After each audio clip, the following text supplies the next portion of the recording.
otak kita ni. Otak kita ni kena cukup oksigen dia. Allahu Akbar.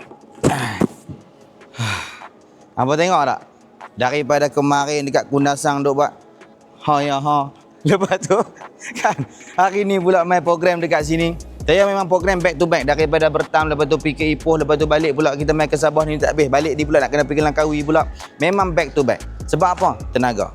Kita perlukan tenaga. Bukan setakat tenaga, tapi kita nak kena guna otak kita ni. Otak kita ni kena cukup oksigen dia. Jadi, Bitabit ada ekstrak ubi bit dalam ni. Ubi bit merah yang dah dalam kajian dia memang dah ada dah. Hampa tak payah dah risau dah.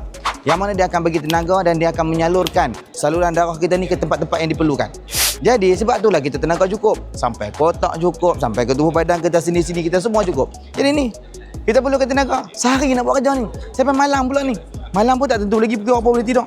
Tapi sebab apa kita boleh bangun pagi dalam keadaan bertenaga? InsyaAllah. Cuba try yang ni. Sebab saya try sendiri ni cerita dia. Kita try sendiri. Jadi kita tahu apa yang kita dapat. InsyaAllah kalau kata hampa nak try, hampa terus tekan. Jangan tunggu lagi. Kalau kita nak rasa perubahan, kita kena bertindak sekarang. Boleh terata.